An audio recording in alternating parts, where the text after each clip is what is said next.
ಎಲ್ಲರಿಗೂ ಈ ಲೋಕದಲ್ಲಿ ಆ ಭಗವದ್ ಅನುಗ್ರಹಕ್ಕೆ ಪಾತ್ರರಾಗುವಂತಹ ಒಂದು ಯೋಗ್ಯತೆ ಇದ್ದೇ ಇದೆ, ಅವಕಾಶವೂ ಇದ್ದೇ ಇದೆ.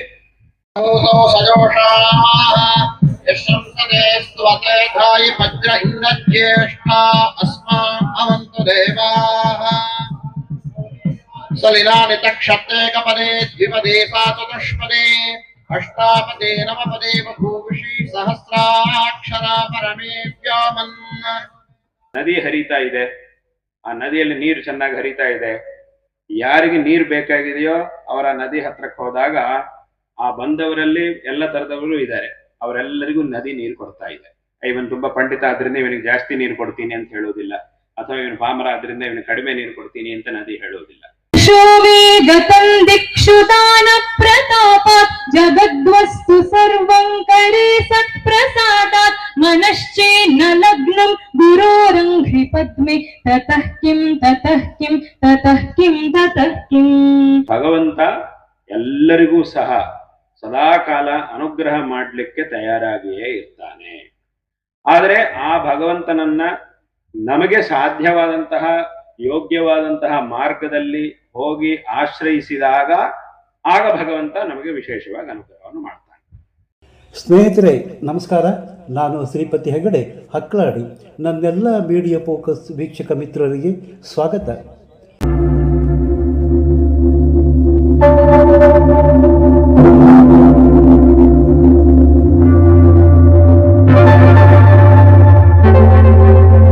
ಕುಂದಾಪುರ ಹಂಗಳೂರು ವೆಂಕಟಲಕ್ಷ್ಮಿ ಸಭಾಭವನ ಚಿಕ್ಕ ಮಹಾಲಿಂಗೇಶ್ವರ ದೇವಸ್ಥಾನ ವಠಾರದಲ್ಲಿ ನಡೆದ ಶಿವ ಸಹಸ್ರನಾಮ ಭಸ್ಮಾರ್ಚನೆಯ ಭಕ್ತಿಯ ಮಹಾಸಂಗಮ. ಸಾವಿರಾರು ಭಕ್ತರು ಏಕಕಂಠದಲ್ಲಿ ಶಿವನಾಮ ಸ್ಮರಣೆ, ಉಳ್ಬಯ ಲಿಂಗಕ್ಕೆ ಭಸ್ಮಾರ್ಚನೆ ಮಾಡಿ ಶಿವನ ಕೃಪೆಗೆ ಪಾತ್ರರಾದ ಸಮಯ. ಸಹಸ್ರಾರು ಮಹಿಳೆಯರು ಏಕಕಂಠದಲ್ಲಿ ಶಿವನಾಮ ಸ್ಮರಣೆಯ ಮೂಲಕ ಭಸ್ಮಾರ್ಚನೆ. ಭಗವಂತನ ಕರುಣೆ ಎಲ್ಲರಿಗೂ ಸಮಾನವಾಗಿ ಸಿಗುತ್ತೆ, ಆದರೆ ನಮ್ಮಲ್ಲಿರೋ ಭಕ್ತಿಯ ಪಾತ್ರೆಯ ಮೇಲೆ ಅದು ಅವಲಂಬಿತ. ನದಿ ಹೇಗೆ ಎಲ್ಲರಿಗೂ ಸಮಾನವಾಗಿ ನೀರನ್ನು ಕೊಡುತ್ತದೋ, ಬೆಂಕಿ ಎಲ್ಲರಿಗೂ ಸಮ ಉಷ್ಣ ನೀಡುತ್ತದೋ, ಹಾಗೆಯೇ ಭಗವಂತನ ಕೃಪೆ ಕೂಡ ಎಲ್ಲರಿಗೂ ಸಮಾನವಾಗಿದ್ದು ಭಗವಂತನ ಬಳಿ ನಾವು ಹೋಗಬೇಕಷ್ಟೇ. ಭಗವಂತನ ಸಮೀಪ ಹೋದಷ್ಟು ಕೃಪೆ ಅನುಭವಿಸಬಹುದು. ಹಾಗಾದರೆ ಸ್ವಾಮೀಜಿ ಹೇಳಿದ್ದೇನು, ನೀವೇ ಕೇಳಿ. ನಾರಾಯಣೇ ಸಹಚರಾಯ ನಮಃ ಶಿವಾಯ. ಶ್ರುತಿಸ್ಮೃತಿ ಪುರಾಣಾನಾಂ ಆಲಯಂ ಕರುಣಾಲಯಂ ನಮಾಮಿ ಭಗವತ್ಪಾದ ಶಂಕರಂ ಲೋಕಶಂಕರಂ. ಇವತ್ತಿನ ದಿವಸ ಅತ್ಯಂತ ಪವಿತ್ರವಾದಂತಹ ಪರಮೇಶ್ವರ ಆರಾಧನೆ, ಅದರಲ್ಲೂ ವಿಶೇಷವಾಗಿ ಶಿವ ಸಹಸ್ರನಾಮಗಳಿಂದ ಪಾರ್ಥಿವ ಲಿಂಗಕ್ಕೆ ಭಸ್ಮದಿಂದ ಶಿವನಿಗೆ ಅತ್ಯಂತ ಪ್ರೀತಿಕರವಾದ, ಅದೇ ರೀತಿ ಆ ಪರಮಶಿವನು ಸದಾಕಾಲ ಧರಿಸುವಂತಹ ಆ ಭಸ್ಮದಿಂದ, ಅತ್ಯಂತ ಪವಿತ್ರವಾದಂತಹ ಭಸ್ಮದಿಂದ ಅತ್ಯಂತ ಶ್ರೇಷ್ಠವಾದಂತಹ ಸಹಸ್ರನಾಮಗಳಿಂದ ಅರ್ಚನೆಯನ್ನು ಮಾಡಿ ಸಾಮೂಹಿಕವಾಗಿ ಸುಮಾರಾಗಿ 2000 ಜನರು ಅತ್ಯಂತ ಶ್ರದ್ಧಾಭಕ್ತಿಯಿಂದ ಒಂದೇ ಕಡೆ ಸೇರಿ ಏಕಕಾಲದಲ್ಲಿ ಈ ಒಂದೊಂದು ನಾಮವನ್ನು ಪಠನ ಮಾಡ್ತಾ ಅತ್ಯಂತ ಶ್ರದ್ಧಾಭಕ್ತಿಗಳಿಂದ ಆರಾಧನೆ ಮಾಡಿರುವುದು ಅತ್ಯಂತ ಸಂತೋಷಕರವಾದಂತಹ ಒಂದು ವಿಷಯವಾಗಿದೆ. ಅವಂತ ಎಲ್ಲರಿಗೂ ಸಹ ಅನುಗ್ರಹವನ್ನು ಮಾಡತಕ್ಕಂಥವನು, ಎಲ್ಲರಿಗೂ ಈ ಲೋಕದಲ್ಲಿ ಆ ಭಗವದ್ ಅನುಗ್ರಹಕ್ಕೆ ಪಾತ್ರರಾಗುವಂತಹ ಒಂದು ಯೋಗ್ಯತೆ ಇದ್ದೇ ಇದೆ, ಅವಕಾಶವೂ ಇದ್ದೇ ಇದೆ. ಇದನ್ನ ಅತ್ಯಂತ ಅದ್ಭುತವಾಗಿ ಶಂಕರಾಚಾರ್ಯರು ನಮ್ಮ ಈ ಸನಾತನ ಹಿಂದೂ ಧರ್ಮವನ್ನು ಉದ್ಧಾರ ಮಾಡಿ ಎಲ್ಲರಿಗೂ ಸಹ ಸನ್ಮಾರ್ಗವನ್ನು ಉಪದೇಶ ಮಾಡಲಿಕ್ಕೆ ಬಂದಿರತಕ್ಕಂತಹ ಮಹಾಪುರುಷರು ಜಗದ್ಗುರು ಶ್ರೀ ಆದಿಶಂಕರ ಭಗವತ್ಪಾದಾಚಾರ್ಯರು ತಮ್ಮ ಭಗವದ್ಗೀತಾ ಭಾಷ್ಯದಲ್ಲಿ ಒಂದು ಅತ್ಯಂತ ಅದ್ಭುತವಾದಂತಹ ಉದಾಹರಣೆಯೊಂದಿಗೆ ವಿವರಣೆ ಮಾಡಿ ಹೇಳ್ತಾರೆ. ಹೇಗೆ ಭಗವದ್ ಅನುಗ್ರಹಕ್ಕೆ ಪಾತ್ರರಾಗುವಂತಹ ಒಂದು ಯೋಗ್ಯತೆ, ಒಂದು ಅವಕಾಶ ಎಲ್ಲರಿಗೂ ಇದೆ ಅನ್ನುವಂತಹ ವಿಷಯವನ್ನ ಅವರು ಹೇಳ್ತಾ ಒಂದು ಕಡೆ ಭಗವದ್ಗೀತಾ ಭಾಷ್ಯದಲ್ಲಿ ಒಂದು ಕಡೆ ಹೇಳಿದ್ದಾರೆ. ಗೀತೆಯಲ್ಲಿ ಭಗವಂತ ಒಂದು ಮಾತನ್ನು ಹೇಳ್ತಾನೆ, ಸಮೋಹಂ ಸರ್ವಭೂತೇಷು ನಮೇ ದ್ವೇಷ್ಯೋಸ್ತಿ ನ ಪ್ರಿಯ ಯೇ ಭಜಂತಿ ತು ಮಾಂ ಭಕ್ತ್ಯಾ ಮೈತೆ ತೇಷು ಚಾಪ್ಯಹಂ ಅಂತ ಒಂದು ಮಾತನ್ನು ಹೇಳ್ತಾನೆ.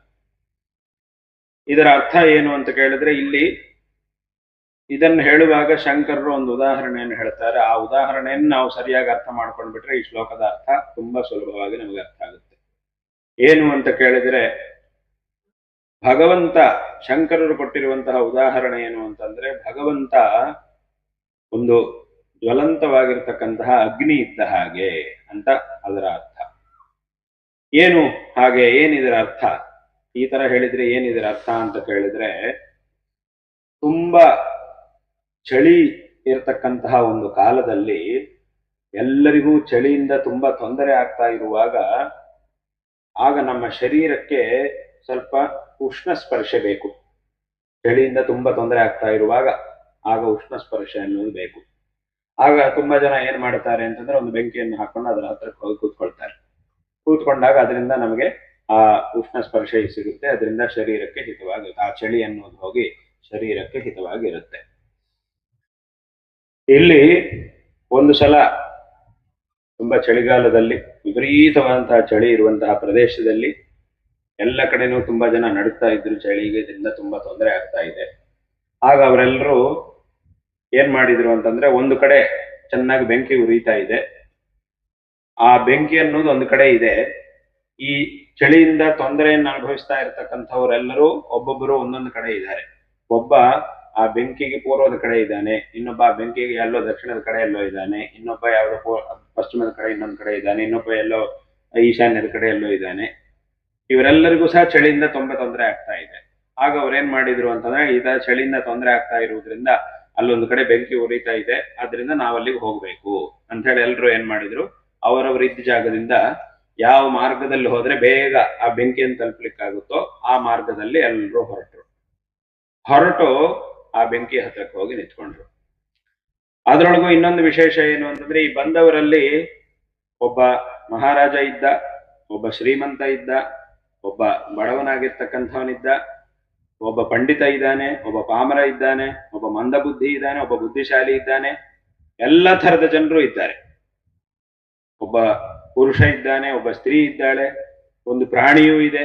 ಹೀಗೆ ಬೇರೆ ಬೇರೆ ರೀತಿಯಾದವರು ಎಲ್ಲರೂ ಸಹ ಇದ್ದಾರೆ. ಇವರೆಲ್ಲರೂ ಸೇರಿ ಅವರವರು ಯಾವ ದಿಕ್ಕಿನಲ್ಲಿದ್ರೋ ಆ ದಿಕ್ಕಿನಿಂದ ಯಾವ ಮಾರ್ಗದಲ್ಲಿ ಹೋದ್ರೆ ಬೇಗ ನಾವು ಆ ಬೆಂಕಿಯ ಇರುವಂತಹ ಪ್ರದೇಶಕ್ಕೆ ತಲುಪಲಿಕ್ಕಾಗುತ್ತೋ ಆ ಮಾರ್ಗದಲ್ಲಿ ಎಲ್ಲರೂ ಸಹ ಅಲ್ಲಿಗೆ ಹೋಗಿ ತಲುಪಿದ್ದಾರೆ. ಎಲ್ಲರೂ ಬಂದು ಆ ಬೆಂಕಿ ಮುಂದಗಡೆ ಬಂದು ನಿಂತ್ಕೊಂಡಿದ್ದಾರೆ. ಆಗ ಎಲ್ಲರಿಗೂ ಸಮಾನವಾದಂತಹ ಒಂದು ಫಲ ಸಿಕ್ತು. ಎಲ್ಲರಿಗೂ ಸಮಾನವಾಗಿ ಚಳಿ ಹೋಯ್ತು. ಈಗ ಒಬ್ಬ ಆ ಬಂದವರಲ್ಲಿ ಒಬ್ಬ ಮಹಾರಾಜ ಅಂತಂದ್ರೆ ಅವನು ಬಹಳ ದೊಡ್ಡವನು, ದೊಡ್ಡ ಮನುಷ್ಯ.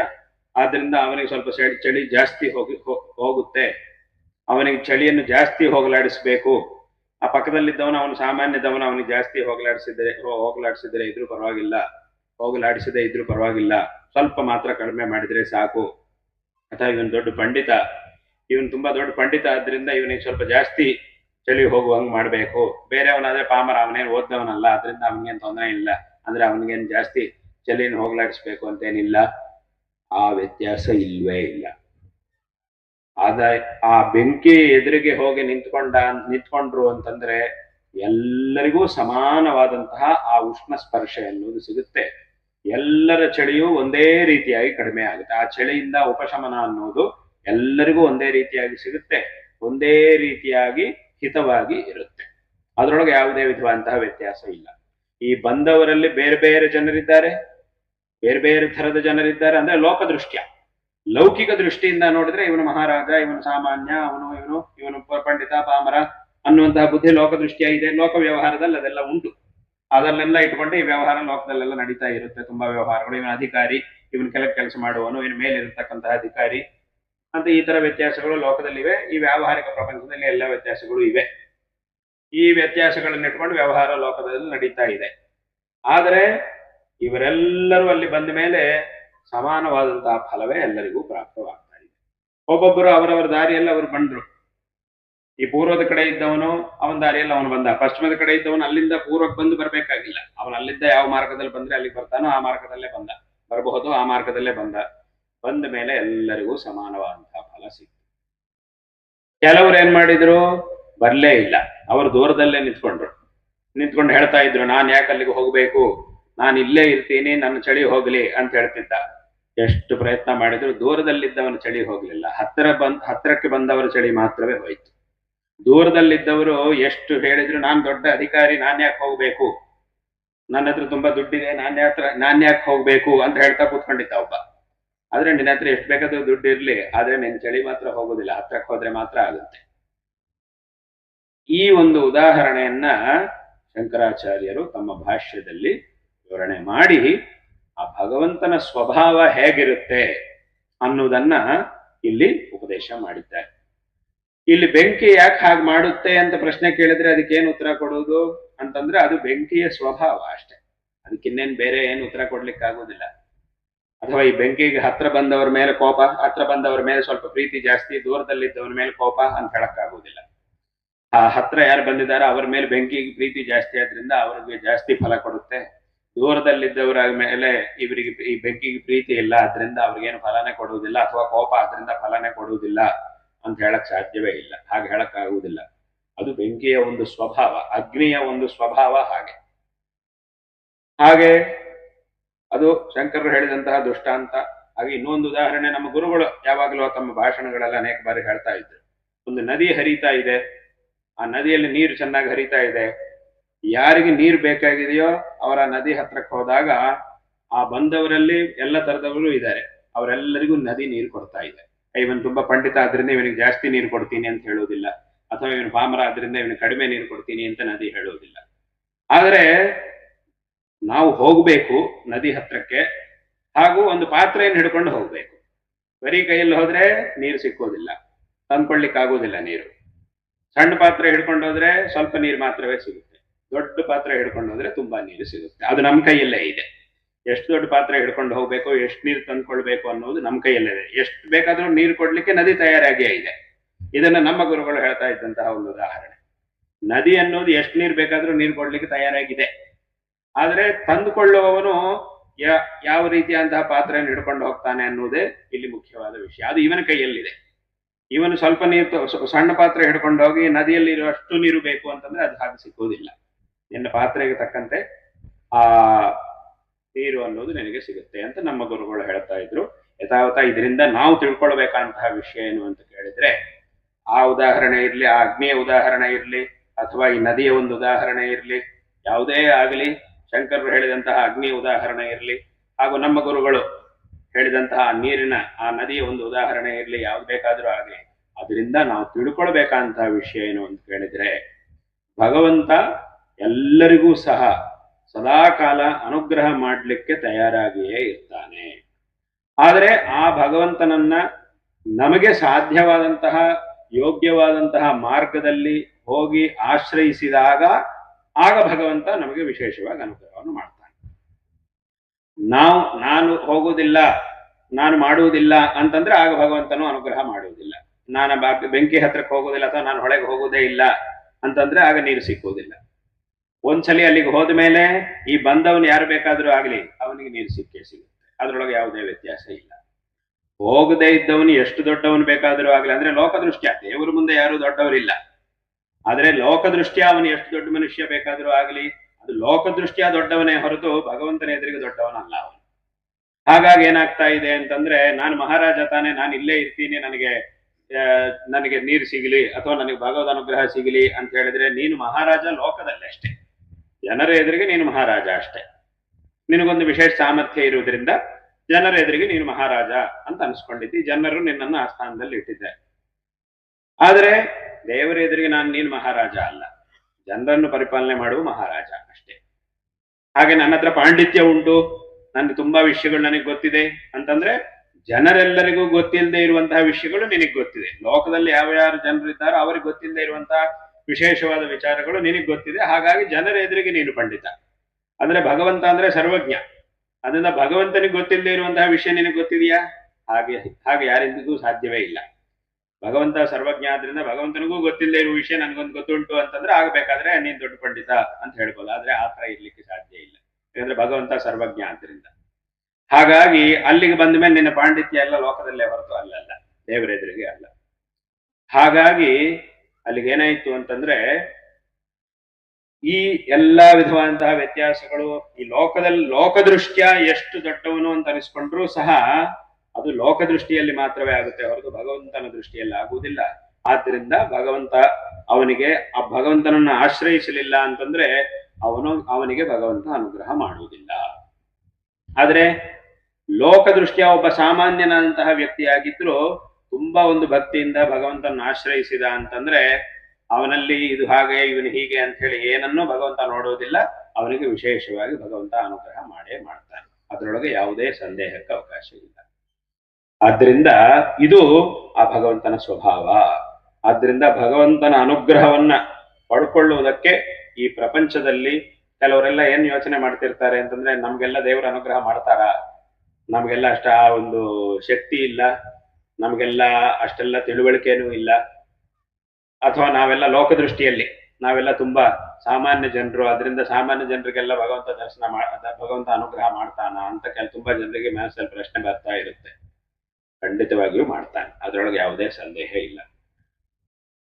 ಹೇಗೆ ಅಂತ ಕೇಳಿದ್ರೆ, ನಿಮಗೆ ಭಗವಂತ ಅನುಗ್ರಹ ಮಾಡ್ತಾನ ಇಲ್ವಾ ಅನ್ನೋ ಪ್ರಶ್ನೆಗೆ ಉತ್ತರ ಹೇಗೆ ಸಿಗುತ್ತೆ ಅಂತಂದ್ರೆ, ನೀವು ಬೆಂಕಿ ಹತ್ರಕ್ಕೆ ಹೋಗಿ ನಿಂತ್ಕೊಂಡ್ರೆ ನಿಮಗೆ ಚಳಿ ಹೋಗುತ್ತಾ ಇಲ್ವಾ? ಹೋಗುತ್ತೆ ಅಂತಂದ್ರೆ ಭಗವಂತನು ಅನುಗ್ರಹ ಮಾಡೇ ಮಾಡ್ತಾನೆ, ಅದ್ರೊಳಗೆ ಏನು ಸಂದೇಹ ಇಲ್ಲ. ಇಲ್ಲ ನೀವು ಪಾತ್ರೆಯನ್ನು ಹಿಡ್ಕೊಂಡು ಸಾಮಾನ್ಯ ಜನರಾಗಿರ್ಬೋದು, ಆದ್ರೆ ಪಾತ್ರೆಯನ್ನು ಹಿಡ್ಕೊಂಡು ನದಿಗೆ ಹೋದ್ರೆ ನದಿ ನಿಮಗೆ ನೀರು ಕೊಡುತ್ತಾ ಇಲ್ವಾ ಅಂತಂದ್ರೆ ಕೊಡುತ್ತೆ ಅಂತಂದ್ರೆ ಹಾಗಿದ್ರೆ ಭಗವಂತನು ಅನುಗ್ರಹ ಮಾಡೇ ಮಾಡ್ತಾನೆ. ಯಾಕಂತಂದ್ರೆ ಅಲ್ಲಿಲ್ಲದೆ ಇರುವಂತಹ ವ್ಯತ್ಯಾಸ ಇಲ್ಲಿಲ್ಲ, ಅಲ್ಲೂ ಇಲ್ಲ ಅಂತಂದ್ರೆ ಅಲ್ಲೇ ಇಲ್ಲ ಅಂತಂದ ಮೇಲೆ ಇಲ್ಲಿ ಯಾಕಿರುತ್ತೆ, ಭಗವಂತನ ಹತ್ರ ಯಾಕಿರುತ್ತೆ? ಆದ್ದರಿಂದ ಇದನ್ನ ಪ್ರತಿಯೊಬ್ಬರು ಸಹ ಚೆನ್ನಾಗಿ ತಿಳ್ಕೊಳ್ಬೇಕು. ಹಾಗಾಗಿಯೇ ನಮ್ಮ ವೇದಶಾಸ್ತ್ರಗಳಲ್ಲಿ ಆ ಭಗವಂತನ ಆರಾಧನೆಗಾಗಿ ಅನೇಕ ವಿಧವಾದಂತಹ ಮಾರ್ಗಗಳನ್ನು ಹೇಳಿದ್ದಾರೆ. ಯಾವುದೋ ಒಂದೇ ಮಾರ್ಗ, ಅತ್ಯಂತ ಕ್ಲಿಷ್ಟವಾದಂತಹ ಯಾವುದೇ ಒಂದೇ ಮಾರ್ಗವನ್ನೇ ಹೇಳ್ಬಿಟ್ರೆ ಅದನ್ನು ಅನುಸರಿಸಲಿಕ್ಕೆ ಎಲ್ರಿಗೂ ಸಾಧ್ಯವಾಗುವುದಿಲ್ಲ, ಎಲ್ರಿಗೂ ಆ ತಿಳುವಳಿಕೆ ಇರುವುದಿಲ್ಲ, ಆ ಸಾಮರ್ಥ್ಯ ಇರುವುದಿಲ್ಲ, ಆ ಸಮಯ ಇರುವುದಿಲ್ಲ. ನೀನು 4 ಗಂಟೆಗಳ ಕಾಲ ಕೂತ್ಕೊಂಡು ಪೂಜೆ ಮಾಡಿದ್ರೇನೆ ದೇವರಿಗೆ ಅನುಗ್ರಹ ಆಗುತ್ತೆ ಅಂತ ಹೇಳ್ಬಿಟ್ರೆ ಅದು ಎಲ್ರಿಗೂ ಸಾಧ್ಯವಾಗುವುದಿಲ್ಲ. ಎಲ್ರಿಗೂ ಬೇರೆ ಬೇರೆ ಕೆಲಸಗಳು, ಅವರವರ ಕೆಲಸಗಳು, ಜವಾಬ್ದಾರಿಗಳೆಲ್ಲ ಇದ್ದೇ ಇದೆ. ಆದ್ರಿಂದ ಅಷ್ಟು ಗಂಟೆಗಳ ಕಾಲ ಕೂತ್ಕೊಂಡು ಪೂಜೆ ಮಾಡಿದ್ರೇನೆ ನಿನ್ಗೆ ದೇವರ ಅನುಗ್ರಹ ಮಾಡ್ತಾನೆ ಅಂತ ಹೇಳ್ಬಿಟ್ರೆ ಆ ಅಷ್ಟು ಸಮಯ ಇದ್ದವನ ವಿಷಯ ಬೇರೆ. ಹಾಗಿದ್ರೆ ಬೇರೆಯವರಿಗೆ ಹಾಗಾದ್ರೆ ದೇವರ ಅನುಗ್ರಹ ಆಗುವುದಿಲ್ಲ ಅಂತ ಆಗ್ಬಿಡುತ್ತೆ. ಹಾಗಾಗಿಯೇ ಶಾಸ್ತ್ರದಲ್ಲಿ ಏನ್ ಹೇಳಿದರೆ, ಅಷ್ಟು ಹೊತ್ತು ಸಮಯ ಇದ್ರೆ ಮಾಡ್ಬೋದು. ಸಮಯ ನಿಜವಾಗ್ಲೂ ಇದೆ ಅಂತಂದ್ರೆ 4 ಗಂಟೆ ಅಲ್ಲ, 5 ಗಂಟೆ 10 ಗಂಟೆಗಳ ಕಾಲ ಬೇಕಾದ್ರೂ ಕೂತ್ಕೊಂಡು ಪೂಜೆ ಮಾಡ್ತಾ ಇರ್ಬೋದು. ಆದ್ರೆ ಅಷ್ಟು ಸಮಯ ಇಲ್ಲ ಅಂತಂದ್ರೆ ಹಾಗಿದ್ರೆ ಇನ್ನು ನನಗೆ ದೇವರ ಅನುಗ್ರಹ ಮಾಡುವುದೇ ಇಲ್ಲ ಅಂತ ಹಾಗರ್ಥ ಅಲ್ಲ.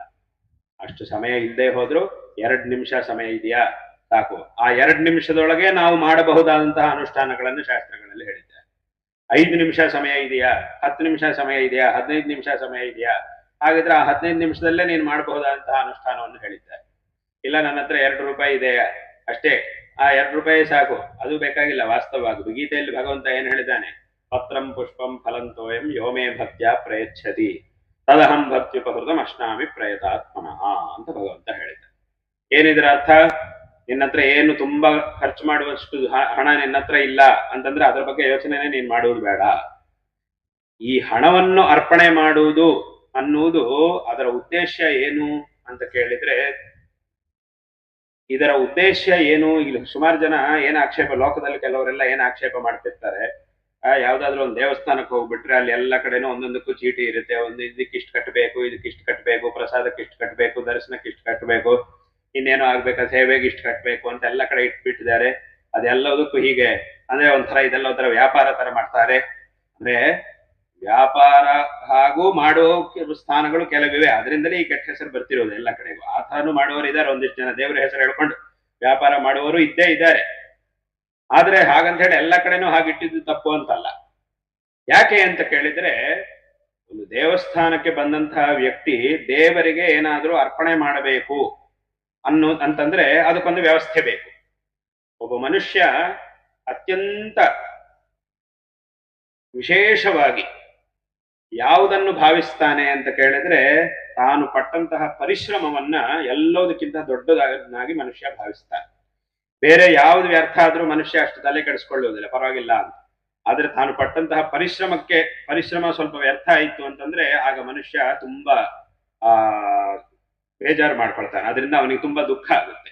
ತುಂಬಾ ಕಷ್ಟಪಟ್ಟು ಅವನೇನಾದ್ರೂ ಸಂಪಾದನೆ ಮಾಡಿದಾಗ ಅದಾಗ್ಲಿಲ್ಲ, ಸರಿಯಾಗಿರ್ಲಿಲ್ಲ, ಅಥವಾ ಅದು ಹೋಯ್ತು ಅಂತಂದ್ರೆ ತುಂಬಾ ದುಃಖ ಆಗುತ್ತೆ. ಆವಾಗ್ಲೇ ಮನುಷ್ಯನಿಗೆ ಜಾಸ್ತಿ ದುಃಖ ಆಗುತ್ತೆ ಬೇರೆ ಎಲ್ಲದಕ್ಕಿಂತ. ಬೇರೆ ಯಾವುದೋ ಇವನಿಗೆ ಸಂಬಂಧ ಇಲ್ಲದೆ ಇರುವುದು ಯಾವುದೋ ಹಾಳಾಗ್ತಿದೆ, ಪರವಾಗಿಲ್ಲ, ಸರಿ, ಏನೋ ಆಗೋಯ್ತು. ಆದ್ರೆ ಇವನು ತುಂಬಾ ಕಷ್ಟಪಟ್ಟಿದ್ದು. ಮನುಷ್ಯ ಅತ್ಯಂತ ಅಮೂಲ್ಯವಾಗಿ ಭಾವಿಸುವುದು ಯಾವುದನ್ನ ಅಂತಂದ್ರೆ ತನ್ನ ಕಷ್ಟವನ್ನು, ತಾನು ಪಟ್ಟಂತಹ ಪರಿಶ್ರಮವನ್ನು, ಅದನ್ನು ತುಂಬಾ ಅಮೂಲ್ಯವಾಗಿ ಭಾವಿಸ್ತಾನೆ. ಹಾಗಾಗಿ ತಾನು ತುಂಬಾ ಪರಿಶ್ರಮ ಪಟ್ಟು ಸಂಪಾದನೆ ಮಾಡಿದಂತಹದ್ದೇನಿರುತ್ತೋ ಅದು ಯಾವ್ದು ಬೇಕಾದ್ರೂ ಆಗಲಿ, ಭಸ್ಮಾರ್ಚನೆಯಿಂದ ಭಗವಂತ ತೃಪ್ತನಾಗ್ತಾನೆ. ಅದು ಶಿವನ ತಲುಪುವ ಸುಲಭ ಮಾರ್ಗವೂ ಹೌದು. ಇಂಥ ಕಾರ್ಯಕ್ರಮ ಆಯೋಜಿಸಿದ್ದು ಕುಂದಾಪುರ ಭಸ್ಮಾರ್ಚನೆ ಸಮಿತಿ. ಇವರೊಟ್ಟಿಗೆ 100 ಕೈಗಳ ಸಹಕಾರ ಇದೆ. ಸ್ವಾಮೀಜಿ ಅಭಿಪ್ರಾಯಕ್ಕೆ ನಿಮ್ಮ ಅಭಿಪ್ರಾಯ ಏನು? ಕಾಮೆಂಟ್ ಮಾಡಿ. ವಿಡಿಯೋ ಇಷ್ಟವಾದರೆ ಮೀಡಿಯಾ ಫೋಕಸ್ ಚಾನಲ್ ಸಬ್ಸ್ಕ್ರೈಬ್ ಮಾಡಿ, ಲೈಕ್ ಹಾಗೂ ಶೇರ್ ಮಾಡೋದು ಮರಿಬೇಡಿ. ಮತ್ತೊಂದು ಹೊಸ ವಿಷಯದೊಟ್ಟಿಗೆ ನಿಮ್ಮ ಭೇಟಿ. ಅಲ್ಲಿಯ ತನಕ ನಮಸ್ಕಾರ. ಜೈ ಕರ್ನಾಟಕ, ಜೈ ಹಿಂದ್.